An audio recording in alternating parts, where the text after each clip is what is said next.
नमस्कार, news room में आप सभी का स्वागत है।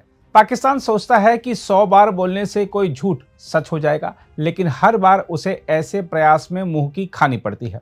पहलगाम आतंकवादी हमले का बदला लेने के लिए भारत की संभावित सैन्य कार्रवाई से बचने के लिए पाकिस्तान ने संयुक्त राष्ट्र सुरक्षा परिषद से गुहार लगाई। पाकिस्तान ने यह भी कहा था कि यह बैठक बंद कमरे में होनी चाहिए, इसलिए संयुक्त राष्ट्र सुरक्षा परिषद के सदस्यों ने एक बंद कमरे में बैठक की। लेकिन बैठक शुरू होते ही पाकिस्तान पर जो प्रश्नों की बौछार शुरू हुई, उसे देखकर समझ में आ गया कि इस्लामाबाद को ऐसा होने का अंदेशा था। इसीलिए उसने सभा कक्ष की बजाय बंद कमरे में बैठक बुलाने के लिए कहा, ताकि जग हंसाई से बचा जा सके।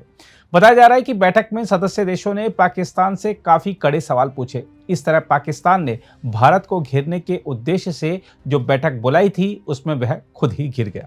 हम आपको बता दें कि सुरक्षा परिषद के सदस्यों ने पाकिस्तान द्वारा पेश किए गए फॉल्स फ्लैग के कथानक को स्वीकार करने से इनकार कर दिया और पूछा कि क्या पाकिस्तान से जुड़ा प्रतिबंधित आतंकी संगठन लश्कर-ए-तैयबा इस आतंकी हमले में शामिल हो सकता है। सूत्रों ने बताया है कि आतंकी हमले की व्यापक रूप से निंदा की गई और जवाबदेही तय करने की जरूरत पर जोर दिया गया। हम आपको बता दें कि कुछ सदस्यों ने विशेष रूप से पर्यटकों को उनके धार्मिक विश्वास के आधार पर निशाना बनाए जाने की बात उठाई।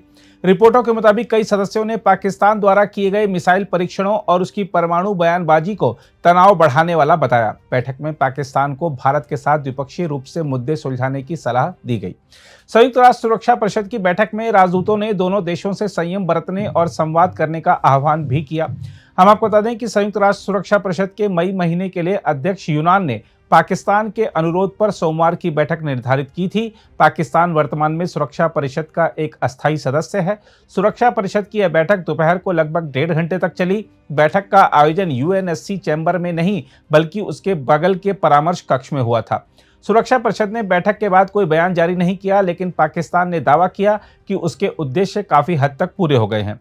हम आपको बता दें कि संयुक्त राष्ट्र में राजनीतिक और शांति निर्माण मामलों के विभाग यानी डीपीपीए और शांति अभियान विभाग यानी डीपीओ में पश्चिम एशिया, एशिया और प्रशांत मामलों के लिए सहायक महासचिव खालिद मोहम्मद खैरी ने दोनों विभागों की ओर से सुरक्षा परिषद को मामले की जानकारी दी। खालिद मोहम्मद खैरी ट्यूनीशिया से हैं। बैठक से बाहर आकर खैरी ने कहा कि संघर्ष का समाधान संवाद और शांतिपूर्ण तरीके से निकालने का आह्वान किया गया। उन्होंने कहा कि स्थिति काफी अस्थिर है। उधर संयुक्त राष्ट्र में यूनान के स्थायी प्रतिनिधि और वर्तमान यूएनएससी अध्यक्ष राजदूत इवेलेंजोस सेकेरिस ने इसे सार्थक और उपयोगी बैठक बताया है। बैठक से बाहर आकर रूस के एक राजनयिक ने कहा, हमें तनाव कम होने की उम्मीद है। वहीं संयुक्त राष्ट्र में पाकिस्तान के स्थायी प्रतिनिधि राजदूत असीम इफ्तिकार अहमद ने संवाददाताओं से कहा कि बैठक में देश के उद्देश्य काफी हद तक पूरे और हासिल किए गए। उन्होंने कहा कि बंद कमरे में हुई बैठक का उद्देश्य परिषद के सदस्यों को भारत पाकिस्तान के बीच बिगड़ते सुरक्षा माहौल और बढ़ते तनाव पर चर्चा करने तथा इस स्थिति से निपटने के तरीकों पर विचार का आदान प्रदान करने में सक्षम बनाना है। इसमें गंभीर परिणाम पैदा करने वाले टकराव से बचना और तनाव कम करने की आवश्यकता भी शामिल है।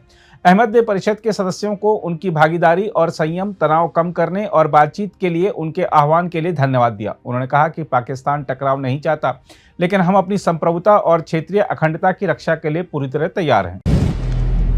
अगर आप भी लेना चाहते हैं देश दुनिया की तमाम जानकारी, तो आज ही सब्सक्राइब करें हमारे चैनल को। साथ ही नीचे दिए बेल आइकन को जरूर दबाएं, ताकि हर अपडेट आप तक पहुंच सके।